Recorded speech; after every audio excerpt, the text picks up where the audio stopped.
Welcome back to Mr. What Presents. Today from the San Francisco Conservatory of Music, David Garner and Mark Hernandez. David and Mark, we got to interact recently with a brand new piece that David has musically composed and Mark has written. Mary Pleasant at Land's End, a piece about San Francisco in the Barbary Coast days, 1880s, that touches on the gold rush, the Underground Railroad, and so many themes that are so important to our culture. Let's first have you guys introduce yourselves. David, tell us a little bit more about your background, what you've been up to, and what has led to this particular piece, which I believe is your very first. Full opera, yeah. I'm David Garner. I'm a composer. I teach composition, chamber music, and theory at the San Francisco Conservatory of Music. I've been there for quite a while, for 38 years. I first came across Mary Pleasant in 1988, and she's been rattling around the back of my brain since then. I'm very, very happy to have finally been able to realize this great work about the mother of civil rights in California. I'm very lucky to have Mark as my librettist. He has reworked the libretto from rather, how shall I say, humble beginnings in the 1990s through three other iterations of libretti, and his is the fourth iteration of the libretto. It's a fantastic piece, lots of action, lots of historical accuracy and excitement. This city was unbelievable during the course of the latter half of the 19th century. And we've come very, very close to capturing its essence, in my opinion.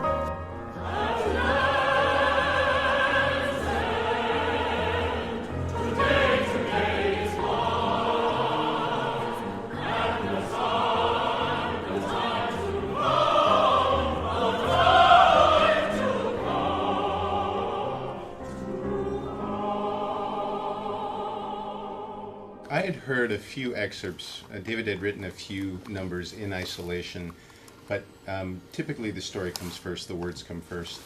And that was a bit of a wrestling match, I would say, because the first scenarios that David shared with me were interesting, but I began to be concerned about the perception regarding Mary Pleasant, because, to be honest, the most interesting stories about her are the false ones, and the ones that play on attitudes towards race and gender, and in this case religion, because Voodoo played a prominent role in the way that public perceived Mary. And the thing is, there's not a whole lot written about Mary Pleasant. The things that get the widest publicity are those apocryphal stories, those frankly horrible stereotypical stories. But I relied on one book primarily. It's called The Making of Mammy Pleasant by Lynn Hudson. And it's probably the most accurate and comprehensive view of Mary Pleasant. I use that as the basis. And when you strip away all the sensationalism, you're left with a powerful woman, a powerful, capable woman. So the challenge then becomes, how do you make this interesting on stage? Because the apocryphal stories have got a lot of sensationalism. They're very juicy. They're very provocative. But when you look at who she was, probably was, she's a strong, capable, competent business person. She just happened to be a woman and black. And at the time, that was not the prevailing face of power.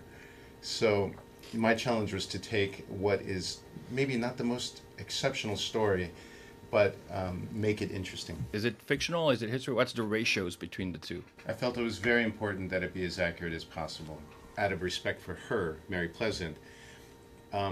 I would say about half of everything uttered by Mary Pleasant, the character in this opera, are direct quotes or minor adjustments to accommodate the music. The only fiction that came into play was I had to take a couple of surrounding characters and make amalgams, so that the two men, for example, are composites of a couple of men that were in Mary's life. They're still largely based in the historical record. But as for Mary herself, I think it's as accurate as I could communicate in an evening. Yeah, he did a brilliant job, really, Mark did. And have you written librettos such as this before? Is it also a first? Unencumbered by the thought process, I would say. I have I've written shows for children through the San Francisco Opera Guild, And I've written prose. I co-authored a book with Lotfi Mansouri, who was a famous opera impresario, and I ghost wrote sections of another book. So I have a lot of experience in that way. But I'll tell you, my main experience is what I would call the School of Hard Knocks. I've sung a ton of new operas. I've been there through the painstaking process of putting it together, and it's brought me up close and personal with pitfalls, traps. I think it's a lot of libretti that get written today are, they miss some of that romantic element that makes opera speak to me. I'm a romantic at heart, I guess you would say. And I wanted moments of breadth, I wanted beauty, I wanted very pure human interaction. And then because it's an opera, I wanted big moments. There's a moment in Act 2 where everybody's singing and everybody's playing. It's a all wall of sound. 32 people, yep. And that's opera, baby.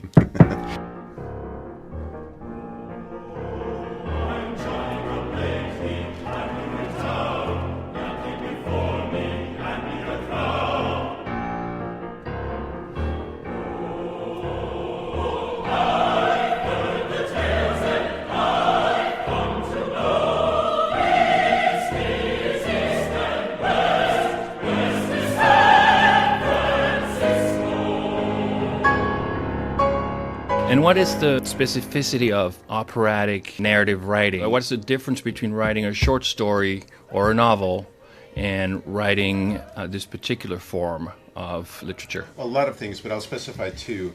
Number one, you have a concentration of action. Things have to happen rather quickly.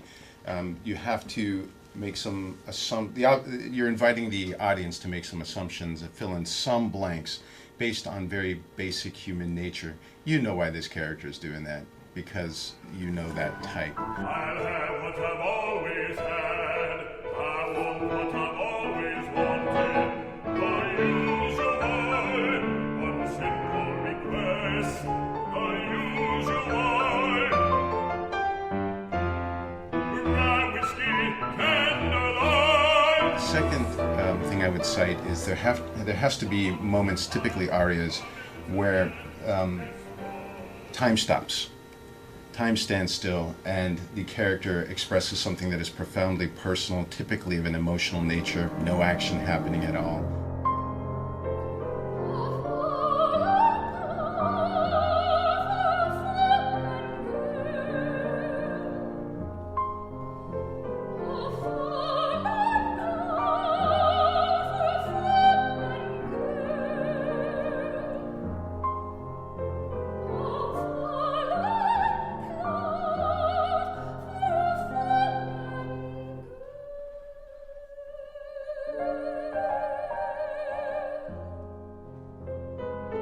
And then the one thing, and this is where David's job is paramount. The composer is always the more important partner for obvious reasons, but the one that people don't readily get is that the music tells things about what the character is feeling that the words don't. Sometimes it's contrary. The character could be saying something happy, but the music, if the music at that point is dark, you realize all is not well. And David, there are themes in there that are easily identifiable, like the Voodoo part when Mary opens up with her incantations. What other inspirations are present in the musical themes, and how did you, for instance, materialize in sound the Barbary Coast? That's a great question. Let me address the Voodoo aspect first. The first couple of iterations of this opera were very predictable and very dark and very Gothic and very stereotypical. And what I have done with the beautiful Caribbean and Haitian tradition of Santeria and Voodoo is use the traditional drumming patterns as leitmotifs and backing for the four major characters, so that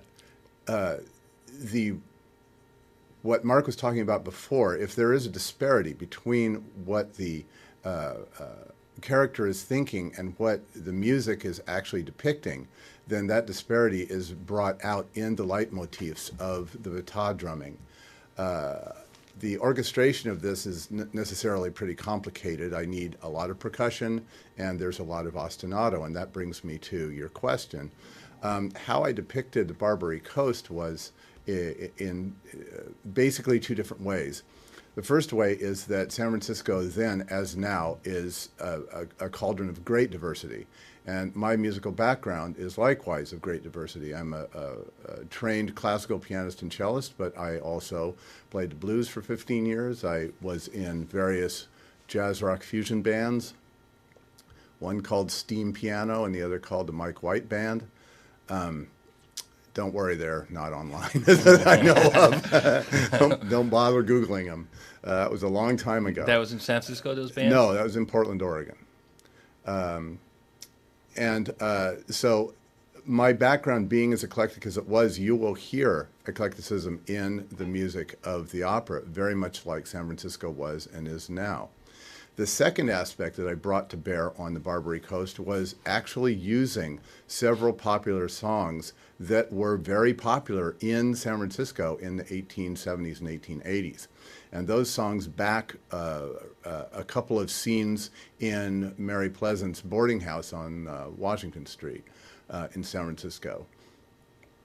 So between those two worlds, those two sound worlds, I hope, I'm fairly confident I've captured what San Francisco was like back then. Now is a good time to seek into one of our samples from the show. This was in April as the opera was still being developed. This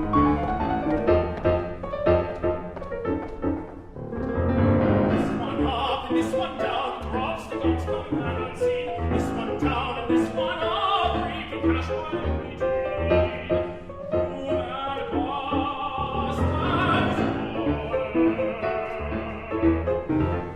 this one here and this one there, drops the guns come back unseen. This one there and this one here, reaping cash while we dream.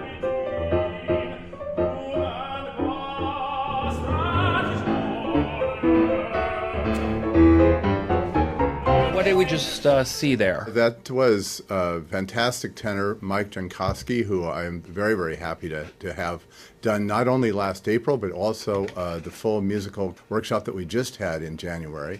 His character is Artemis Dodge, who, as Mark has already stated, is an amalgam of several businessmen and bankers in San Francisco during that era. He's singing about power, and in the background, that particular rhythm that you hear in the piano is what I was speaking about earlier, one of the voodoo spirits that is representative in leitmotif and in the orchestration of that character. So whenever that character is on stage, and even when that character is being referenced by other characters and is not on stage, that particular kind of rhythm is always in the orchestration. Mark, tell us a little bit more about the historical inspiration for this, and where are we at in the San Francisco of the time when this scene happens? Artemis Dodge is a very thinly veiled version of William Sharon, who was the person that Mary Pleasant took on. He was a senator, Mm-hmm. Right, senator, and one of the most powerful figures in San Francisco. And he's representative of an attitude that is transplanted from the East Coast. East Coast attitudes, we all know who is in charge. We all know who wielded the power. San Francisco was up for grabs. All of California was up for grabs at its birth. And it was that familiar power structure from the East, white, Anglo-Saxon Protestant, that was, for a time, trying to assert that model, impose that model onto the state and onto the city. It didn't. And Mary Pleasant is the face of the opposition.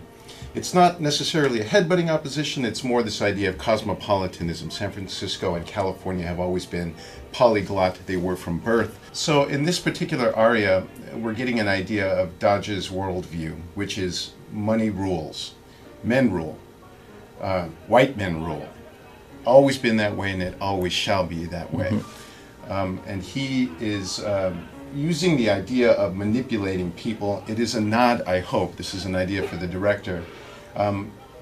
We tried to shy away from these stereotypes about voodoo in particular, and I wanted a little tongue-in-cheek reference to voodoo dolls here. His scene takes place in the lobby of the Palace Hotel. There are guest objects around, and I envision him playing with the dolls of some daughter of one of the guests. It's a turning around of that stereotype. It's not this mythical voodoo priestess sticking pins in a doll. It is the familiar face of power manipulating people like dolls. So that's what this is. We get an idea of his worldview, and he fetishizes power. It's more important to him than eating, drinking, or carnal acts. And that's what we're seeing. And Mary Pleasant, how did her first transition years develop when she got from Louisiana to San Francisco and became that person of power and wealth? She basically came not from Louisiana directly, but from the East Coast before she came to San Francisco, and she worked the slave underground. By the time that she did get to San Francisco, she was already a force to be reckoned with. A woman of means, very, very unusual at this time. And her business was, how did she get to wealth? She inherited it a bit from one of her husbands, and she used that as seed money. San Francisco was a city dominated by men. She probably borrowed from a model that she learned from Marie Laveau in New Orleans, where she provided for what the city needed, and there just happened to be money in that. Providing boarding houses, laundry. It's true. We put this in the opera. She gets off the boat, and men are so desperate for someone to mother them, to provide for their needs, that she was offered $500 a month, fresh off the boat. Already her reputation had preceded her, and this brought her yet more wealth. She was one of the most well-known figures of the time, and it was only butting heads with the figure of William Sharon / Artemis Dodge that caused her to slide into to become ignominious and ultimately to be forgotten. I see. So here's quite a different representation of the scope of the piece. From nothing to all, in the blink of an eye, San Francisco, the ancient city. Just add gold.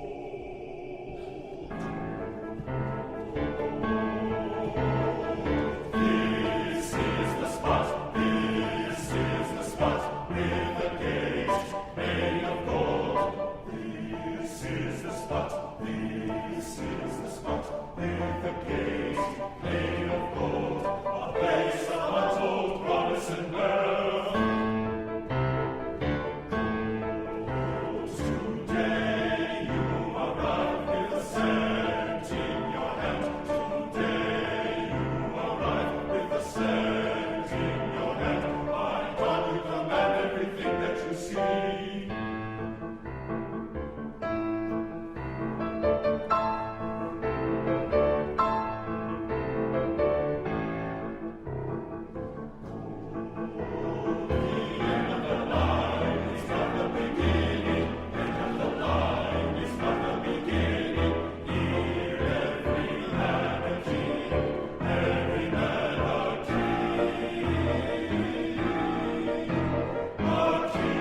In the studio, David Garner and Mark Hernandez, composer and librettist of this great opera. So how can people tune in to the show? What are the perspectives? The opera Mary Pleasant at Land's End, you can Google that for sure, is between the musical workshop, which we just had in January, and the full first-run production.